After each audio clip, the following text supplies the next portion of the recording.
Welcome back to the Freema Podcast, your go-to spot for everything amazing in African music. We are back, you guys, and we have a lot more to talk about. I mean, way a lot more. It just hasn't stopped. People are talking.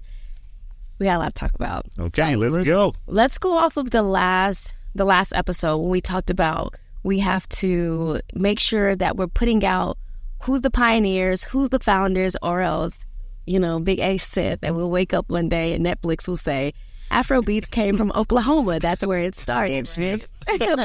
Bob Smith, whoever Bob Smith is, he is the founder. He is the one who knows all about African music. So in the comments, somebody said, sadly, Americans already trying to claim it. And Don Jazzy, instead of him to be wise, he is partnering with people who will eventually steal it. Oh boy, big as a prophet. Huh? Yes. I want to know, how do y'all feel about that? So for the people that don't know, Don Jazzy has an Afrobeat label and he has partnered with UMG. Yes. So with that being said, is that not a good look? Like, why are they saying that UMG's going to steal everything? No, let me say something. Don Jazzy is one of the biggest pioneers of Afrobeats. He's one of the people that put Afrobeats on the map, pushed it outside of Africa, and he's a very smart businessman. He's the founder of Mavins Records. Most of the biggest African stars from Tiwa Savage to the Banks, and the list goes on and on and on. And they all came from that label. So for him to have gone to the American label to seal that deal, trust me, I'm sure he made a good decision. It's not about. We're not saying they're gonna steal it, but let's make sure everybody understands this from Africa. We own it. Mm-hmm. So there's nothing wrong with partnerships. Mm-hmm. Don Jazzy is a legend, he's a living legend, and I know he made the right decision. Trust me. And see, that's what I was thinking. I was like, okay, I think they're trying to say that based on what we were saying, but like you're saying, it's not about not being able to work together, because you have to work together, especially if you want Afrobeats to be global. We're gonna have to partner with everybody because everybody has their own connections, their own lanes, but it's one thing to put out there who are the originators, where did it actually come from, and not letting people steal that, but to work with each other and to build. There's only one way to grow, and that is to work with other people. So you would agree with that?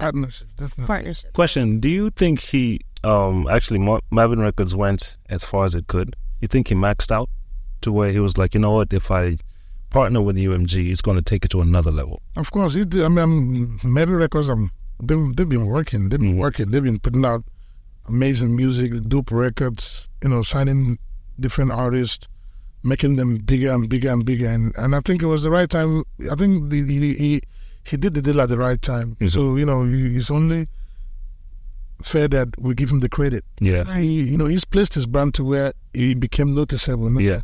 Made it very, very, very, very enticing to international labels. And, I'm sure it wasn't the first time they reached out to him. I'm sure they've been reaching out to different labels. So I'm sure he made the best decision and took the best deal. How much you think they put in? I'm sure it's billions. Majority, like that's no joke. Billions. But I'm sure that I know Don Jazzy. I know when it comes to creativity, I'm sure on that contract somewhere he's still gonna be. You know him personally, right? Tell me about Don Jazzy. It's nice. He's a magician. What type of person is a magician? He's not a talkative person. He's not really flashy. He's so entertaining online. I know, just online. But he's not a flashy. He's not a flashy person. He's just the man behind the music. That's how I say it. Okay. The man behind the music. He's well respected in the industry. Very well respected. And what it sounds like, they're talking about, they think UMG is going to steal everything. For somebody to work so hard on their brand, I don't think nobody would allow anything like that to happen anyways. Like, that's not even a question. Yeah. But to put that out there, like, what? No. Like, it's to grow and build. And when anybody's building a brand, that's their baby. Why would somebody just be like, hey, I'm going to hand this over to you? Like, I did all this hard work. Big A, you want to give me a Freema? Because let's send it over. The right deal comes along. Not the right deal. The right deal. The Naples will go start a GoFundMe, okay? Click the link below. But that makes sense. So congratulations to him and everybody on that, because, they're just going to expand. It's time to grow. And like we said before, in order to get somewhere, you're going to have to partner. You're going to have to work with others. You just got to make sure the deal makes sense and that it works for both parties. So congratulations to them and all the artists. And we look forward to seeing that. Now, speaking of artists, we got to talk about Burna Boy. Oh, boy. He's been hot news. He is hot. Always hot news. First off, I just want to know, would you pay Burna Boy $1 million to perform or appear? Just anything, a fee of $1 million. I just want to know, would you pay? I'll pay $1 million if I'm going to make $2 million. Okay. Sounds like a businessman to me, as long as the profit's there. Exactly. If I'm able to make money, if I'm going to bring Burna Boy and sell out AT&T Stadium, of course I'll pay him $1 million. I even pay him $2 million. The most important thing is the market there? Are you going to get the returns on your investment? That's what matters. You know? Why? What's up with $1 million, Napis? What is it? Well, allegedly he declined $1 million pay. He said that is not enough. His team says he's requiring more. They didn't say how much more, but more than $1 million US. I know it was in Africa. The show was supposed to be in Africa, somewhere in Nigeria. But the thing is this, right? We just hear these things in the media. Like, I'm sure there are some things, some part of that conversation that we know. He said no to, let me say it again. Burna Boy said no to $1 million. It don't matter what it is. He said no to $1 million. He's making millions. But that could be another billion. Yeah, but you don't know whatever is attached to it. He might be a politician. He doesn't want to associate himself with. It might be something he did. Like always hearing is that he turned down $1 million. Nobody would turn down $1 million. But then I need to see the contract. I need to see the offer. Because I didn't even know artists even charged $1 million or $1 million plus to come out, or whatever the case is. $1 million. That's like working one day and the other 364 days. What are we doing? Because I got $1 million on this one day. I just feel like, part of that conversation, we were not privileged to be a part of it. And that makes sense. I'm sure when you see that offer sheet or the contract or whatever it is that made them turn it down, there's a reason why. They're professionals. Right. Come on. There's more to it. Yeah, of course. We're just seeing what the people put out. At the end of the day, Burna Boy turned down $1 million. Okay, let's move forward to a South African artist, a.k.a. Unfortunately, he was murdered, so condolences to his family. But I wanted to talk about him because I know he came to Afrima. How was that experience when he came working with him? He came to Afrima. I think it was the second edition. It was 2015. Yeah. Was it at the Eisman Center? No, it was at the Black Academy. Oh, no, that was a Black Academy. Yes. Yeah, he's been hot. When you talk about the South African musicians, he's been hot over a decade. A decade, yeah. So, the second edition, we just want to bring everybody from different regions. And at that time, he was the hottest in that region. So we reached out to him, did the logistics, and boom, he was at Afrima. Yeah, and then he performed. Yeah, the 7 people were arrested in that case. So, yes. I was going to say, too, 7 people arrested. Yes. Like, what is going on with the violence? How do we stop this? I know people have their own, but a setup. It was a setup. Protecting, what's going on? You become a target in this game, It's like you have to be careful how you move. You hear a lot of it in hip-hop and so on, but to see that it's just artists in general. That comes with the territory, but how do we stop that, though? How do we take that narrative away? We just keep on preaching it. We just keep on talking about it. It's just crazy because once nobody looks at you when you're broke, when you're nobody. As soon as you start making money, living flashy, everybody forgets your past, and now they start envying you. That's where jealousy comes in place, And it's just crazy. It's just this young kid worked hard all his life. Time for him to live, and enjoy. And he has a kid or two. Now his life was cut short for no damn reason. Right. I just think it, like you said, I think it's crazy. Like, what are we doing? I get it, but I don't get it. You know what I mean?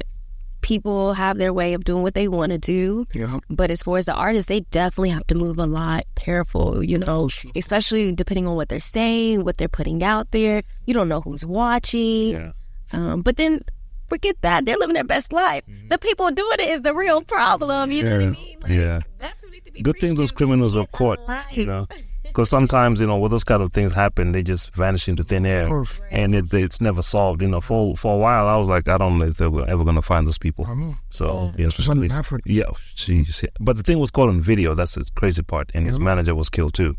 So it's good that they were caught, because when you actually watch it, they were really targeting him. You could see it. It was really sad, really, really sad. But hey, I think we gave him a tribute at the African last year. Oh, what? Yeah. No, so yeah, to the family, condolence, because that is just that's heartbreaking, and we're coming up. We don't need to see this, especially young artists, old artists, every artist. So it's just not a thing. Now I do want to move into fashion. It's not a little African dress, but this is the closest thing I had today. I had to do it because I want to talk about Tems' look. Right? We talked about fashion before, and her outfit for the 2024 Billboard Women in Music Awards. She got a lot of attention about it. She was the red carpet highlight. Lotto comment on it. There was other artists that comment, and they were just like, "This is the look." What is it? I need to know, what is the specialty of the fashion? So I know how to pick out my outfits too. What is it? I mean, most of these artists, they have stylists. They look at the artist and they know exactly what look and what event, what look first. I mean, what look actually fits the event they're going for. So it's just, she looked okay. She looked good. Yeah. And to be on the big stage. Right. She looked amazing. Let me correct that, because I want that black dress. Literally, what I loved about it, so everything was super covered up. It was like lace. It had this lace feel to it, long sleeve, and they had the little fur on the wrist and at the bottom. And to me, the lace brought out now you see me, now you don't. So it was very sexy but classy. And I'm wondering, is that part of African fashion? Because a lot of times when you go to award shows, a lot of artists are just completely revealed. I'm talking about, you see everything and shit. But the way hers was done, it's you can see it. It outlined her body. She looked amazing. Enough to be look at me, but don't look too close. And I'm just wondering, as far as the culture, is that a part of it, or is that just that particular piece that they probably made for that? I think it's culture. I think it's cultural to not. Oh, you don't want everybody just revealing, just showing everything up. Yeah. Is that No, that was yesterday. That was in today's Africa. Yes. Yeah. Just like Americans did. Yeah. Even the African clothes, some of them, they make them way revealing. Yeah. So I don't think it's the culture. It's her style. It's her style and her brand, I think. You might see her tomorrow. You might see her tomorrow on another red carpet looking different. Yeah. You know what I'm saying? I think it was just the right look for the right event. Okay. Well, shout out to her stylist. Yep. I'm going to need that dress so I can wear it on the next podcast. Until then, we're just going to keep finding stuff in my closet. It don't look like that. But close enough. I'm going to try again next time. Now, I want to talk about, the Terry G calls out Timaya about unpaid royalties. Oh, man. People owing people money. Money everywhere you go. People the money. Yeah, that's the problem with this royalty thing. What happens when people meet early on, make a hit song just as friends, and then... But it's just...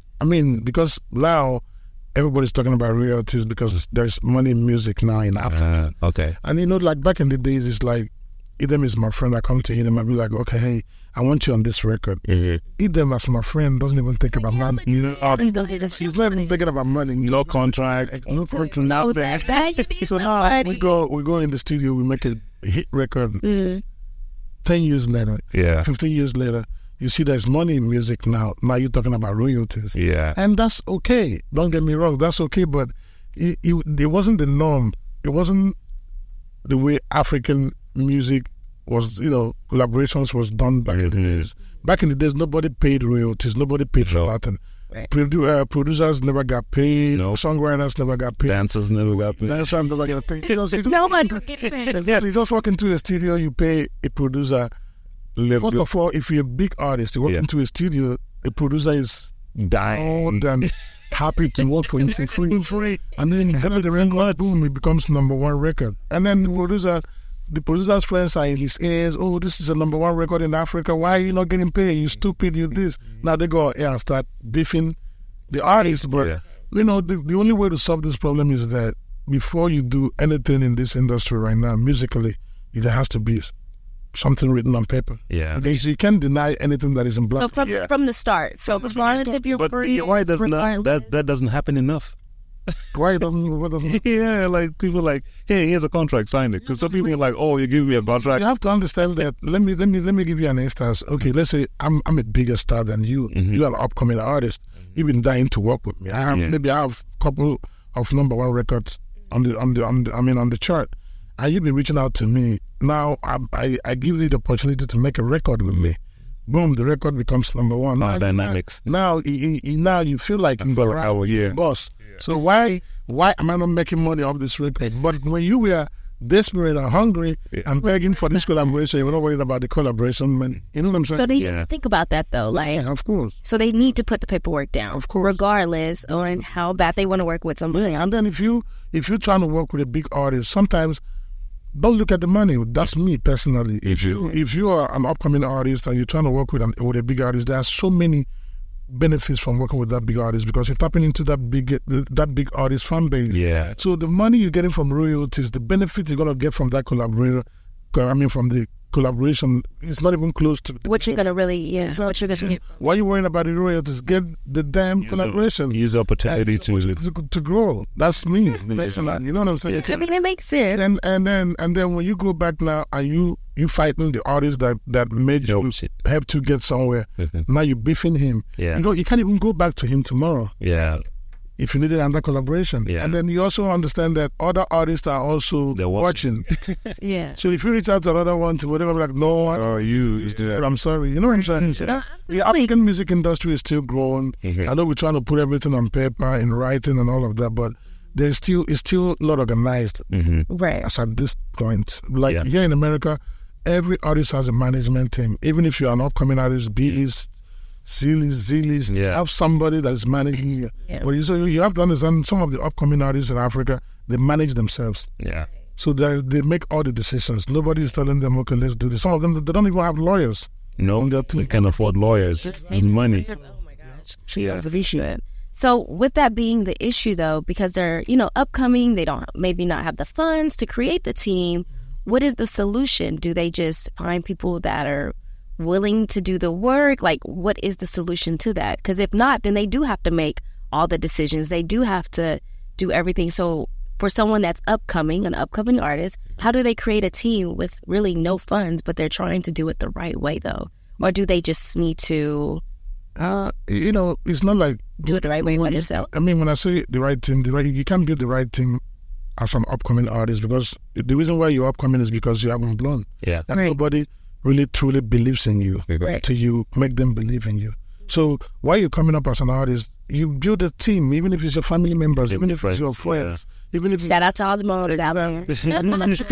I'm sure everybody among your friends, I'm sure somebody has a college degree. I'm sure somebody can read and write. I'm sure somebody has. I hope so. That's a lawyer. So when you build that team, you're not building the dream team right away. But at least have people around, so you're not the only one making decisions. At least you can have some, voices in your ears, like, okay, what are you trying to make a decision? Exactly. And I think that's a really big thing, because at the end of the day, whoever starts with you when you don't have anything, you really want them there when you blow. You know what I mean? True.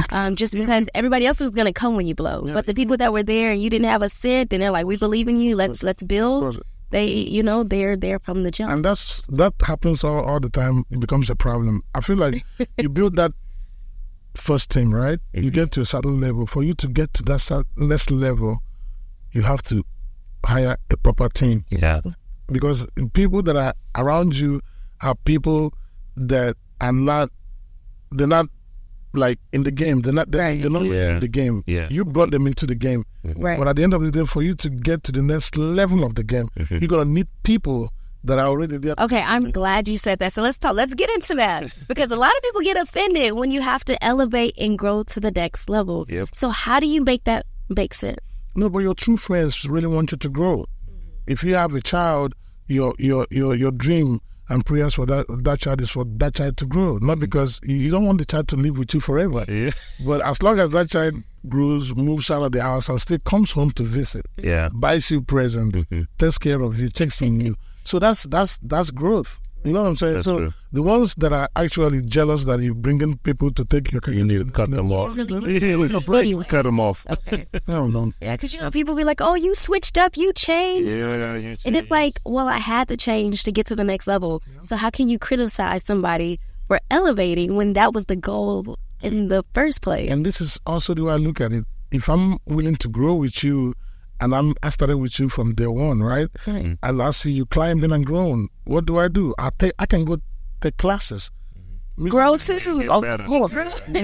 Management classes. You can even take them online. Yeah. So if you really want to, if you're passionate about the business, you're passionate about the artists, you're passionate about growing in the industry, I don't care which industry, make yourself better, or else people are going to leave you. Yeah, and that's only right. Like, if you talk about business 101, you have to elevate. So if you're not growing with the business has to continue. It can't stop where you're at.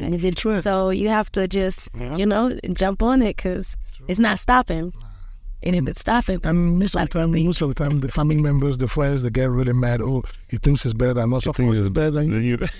It's about me. Sometimes you have to call a spade a spade. Yeah. Of course, he's better than you. He's better than you already. Like, so you have to work. That's the same way he's putting in work to get to that next level. You have to put in work to get to that next level with him. Yeah.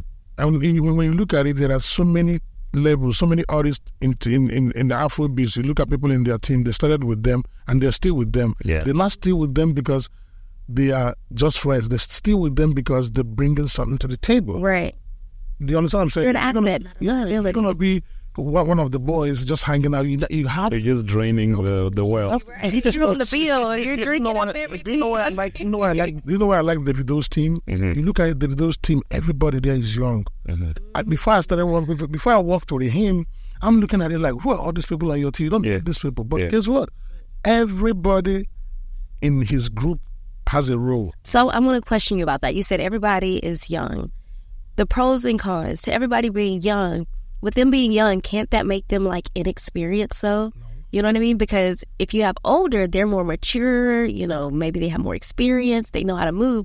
Unlike the youth could be a little reckless sometimes. Not saying his team, I'm just saying when people are looking at that, because I hear it a lot with a lot of business owners, they want more youth for different reasons. But with that youth comes XYZ. So you think having more youth on his team is better in that room? I mean, when you talk about youth, that's not even, we can't even compare it. There are some 70-year-old fools out there. I'm just telling you. That is true.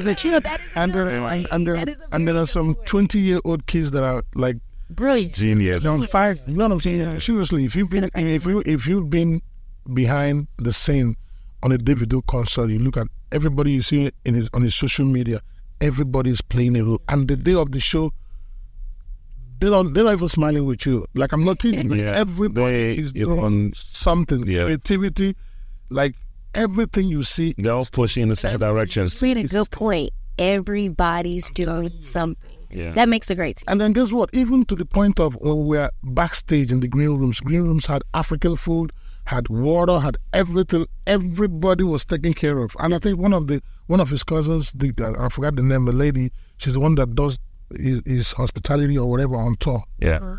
A1. I'm talking about A1. It's not even like no. There's no 70-year, 50-year-old man, 40-year-old man that can put that shit together. Yeah. Seriously, like it's not about the age. It's about intelligence. It's about people. Right. The drive, the motivation, that's us. And then another thing is that everybody on your team, their priority and the main goal is to see you win as the artist. No. If you're not able to take a bullet from your artist, then you don't need to be there. Right. How would an artist know if someone's really for them on their team? If they're trying to figure that out, as they're building, as they're going through different teams, what are some things you would say they would need to look at to know if somebody should be on their team while building a team? That's the same thing you look at in high school when you cut some people off. When you cut some people off. You understand? Like, yeah. So they're adding and subtracting. So there's someone watching, there's an artist watching, like, how do I know, like, I might want to keep this person, this person not really working. What is that confirmation? There's no confirmation. It's just, like you do in high school. Exactly. Cut them off. Yeah, you have to understand, like, this guy, we're traveling tomorrow to California to New York for a show and I'm waiting on you. I'm ready and I'm waiting. Yeah. You're not ready. Right. You know what I'm saying? Yeah. It's time to go. You're not ready. It's go time. You're not ready. Then you're never going to be ready. I'm sorry. Right. You have to be ready before the artist gets ready. Yeah. Period. It's just how it works. You have to do your part because at the end of the day, all these little different areas and parts comes together to build the whole thing you see on TV and on radio. Yeah. So if you slacking, I know who's slacking. Like we were supposed to be on this podcast. and no way. And hold on. Hold on. I'm just saying, no, you don't need to use that as an example. You know what I mean? Don't do that. I'm saying, no, like a good example. I'm talking about a good example. Okay. It's an example. Who was supposed to start, and everybody was here on time. Yeah. You came ready, he came ready, I came ready. Yeah. So the one of the matter is that if I show up 1 hour late next week, and 2 weeks later I show up 1 hour late, you're like, oh, it's coming too. We're not sitting there, we know what happened. We cut them off. We're trying to go to the next level. It's just going to be an empty space. No, absolutely. Before we close it off, though, we want to say congratulations because you just opened up a restaurant. Oh, my God. We need to talk about that. About businessman, entrepreneurship. Let's talk about entertainment, music. And now we're talking about the food. We got to talk about the food. Okay. So, let's talk about the restaurant. You just opened up. Yeah. How you feeling? I'm loving it. It's been like a dream of mine. We've done, we every time you see Africans go to an African restaurant, everybody always have that, mindset that, it's an African restaurant. Mm-hmm. It can never be classy. It can never be this. But, I've been, the same thing I did with music, crossing boundaries of music. I'm trying to cross boundaries with food. Mm-hmm. So I created something that's called the Icon Restaurant. Okay. The Icon Restaurant, the concept is like, I call it multiple flavors under one roof. Okay. Like, let's say I'm American. I'm African, you're American, or I'm married to an American or a Russian, and then we go to that restaurant. I want to be able to find something on the menu that I know and I love, and I want you to find something on the menu that you love. And if you when you see the African food, the way it's gonna be plated will be appealing to your eyes because the eyes eat first. No, absolutely. Presentation is everything. Exactly. I want someone to sit on his table eating steak, and someone is eating fufu next to him. Yeah. And then when you look at the fufu, I want you to be like them. What is that? What is it? You know what I'm saying? Yeah. So he's just like an Afro fusion. He's just like bringing different cultures together through food. And maybe so you have a live band. Yeah, we have live music on the weekends. It's just food and music. Since I'm already in the industry, the music. Right. Yeah. So it's just food and music, and the vibe has to be right. I want you to sit there, you're vibing, like you're eating your food, and next time you want to come back. So so this summer when the artists come on tour, we're gonna be taking them over there to Icon. They already asked us. What we're gonna eat? I think we should also have like an event once a month for the podcast. We're just gonna go over there and invite everybody. Yeah. The podcast is gonna be there. They can come sit with us. We can eat and talk at the same time. Let's go. Also, we have. It's called the Red Room at the Icon. It's like the Red Room. What is it? Oh, nice. The Red Room at the Icon, where it's like a little private room that can hold like 25 people. For the Icon. Yeah, it's for the Icon. Since you want to do something private, you want to celebrate your birthday, you have a dignitary. The artists when they come, every day, Red Room, make this. What time you want to do? We can do like, we're going to need some Bitcoins for that. That's a lot of money. No, we got big ass. Oh, we got him? Okay. With the podcast. Make sure we sign the contract. I'm glad you said that. I forgot all about the contract. Tell me about the name Icon. What's the story behind the name? Icon, because I'm an icon. Oh, okay. And we have an icon on the show too. Okay. And we are all iconic. Oh. So it's just an icon. I was going through names and thinking about it. So it just came to my head.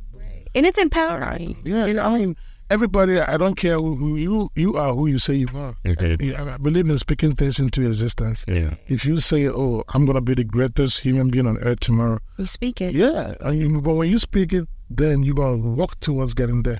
So when you say I'm an icon, then you can try not to be an icon. Like 15 years ago, when you were like, African music is going to be big in America. Of course. That's what it was, the dream he was selling me. And then it came. And we're down here. Yeah, true. Some people on my team, some people just fell off. They're like, it's not working. Yeah, he started with me. They won. We sat in my office and we came up with the Big Entertainment. The name, the about. the first website. He built the first. Yeah, the logo, the proposals for sponsorship. And then he became my tour manager. You know what I'm saying? Like, he also believed in it and still believes in it. Mm-hmm. Like, you see, that's one thing in life, right? You have to be passionate about something. Yeah. I'm not talking about be passionate about it for the wrong reasons. Like, I'm talking about if you see something that drives you, you can't just give up. People, that's what's wrong with this generation today. Mm-hmm. Everybody just wants to be big overnight. Everybody just wants overnight success. There is value in your struggle. Yep.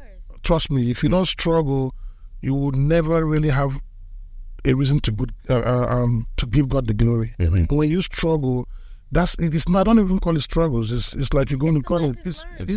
You're building character. Right, and if you don't go through the lessons, you don't know what you're learning. You don't know the things you need to know to get to where you're trying to get to. So you have to go through the process in order to, make it to where you want it. But then you really don't ever want to make it because then you get complacent. So you have to start to enjoy. When people can enjoy the journey, the process, then they automatically win because that is, that's success. And some people always have a watch on the timing it. Oh, it's been 1 year. Oh, it's been 2 years. Everybody goes out and stuff. Time is everything. Time is everything, but at the same time, there is no timetable. There is no. It's you against yourself. Yeah. You know what I'm saying? Right. It's not you are your own competition. Right. You move at your own speed. You move at your own pace. Your story is different from my story. Right. Your story is definitely different from my story, but one thing is about you have to be passionate, and when you have that passion, then that's when you have the patience to wait for it because you believe in it already. Because you have passion for it, so you believe in it. Yeah. And then you keep working, and you keep working, and you keep working, and you look at it. I mean, there's a guy I signed one time as an artist. He walked into my office. He said, "Yo." I never really had a conversation with him before. Mm-hmm. He walked into my office on a statement. Yeah. He walked into my office. So he came with the manager. We were talking. He looked at me and said, "I'm going to make you Diddy." No, I'm serious. Yeah. And for some reason, I was confused. Yeah. Because I could see the fire and passion in his eyes. Yeah, he meant that. He meant it 100. He was like, okay. No, now when he said, he looked at me and said, I'm going to make you Diddy. Yeah. Then I started thinking about Diddy's lifestyle. Let's go check out his car outside, see if it compares. Yeah, Diddy without the lawsuits though, right? Okay. I don't know what I'm talking about, Diddy. We're talking about Perf Daddy. That was back which page? I get you. So, so Diddy out here catching strays. To every young kid out there, just be consistent. Just believe in your dreams. A lot of people are going to laugh at you at some point. A lot of people look at you that you're wasting your time, but that's fine. You're wasting your time. Love your time. Mm-hmm. You know what I'm saying? Let the people around you that really want to be there and believe in you, believe in your dreams. Let them be there. The ones that will never believe in you are going to be the ones that are going to leave before you get there. Right. And that's a blessing to you. Of course. Because those ones that left, those are the ones that were going to try to drag you down. Yeah. Those who are supposed to be there are going to be there. What's supposed to happen will happen. And like I'm speaking into existence, this podcast is going to be the number one. I said it. It's going to be the number one Afrobeats podcast. We're going to use this. This same clip. Go ahead and say it one more time. It's going to be what? It's going to be the number one Afrobeat podcast in the world. That's right. Let's go. Yeah. Okay, y'all believe? I sure do. You believe? Of course. That's why we're going to end it right here because we don't need them to think nothing else. You heard it first. Make sure you tap into our next episode. It's the Freeman Podcast.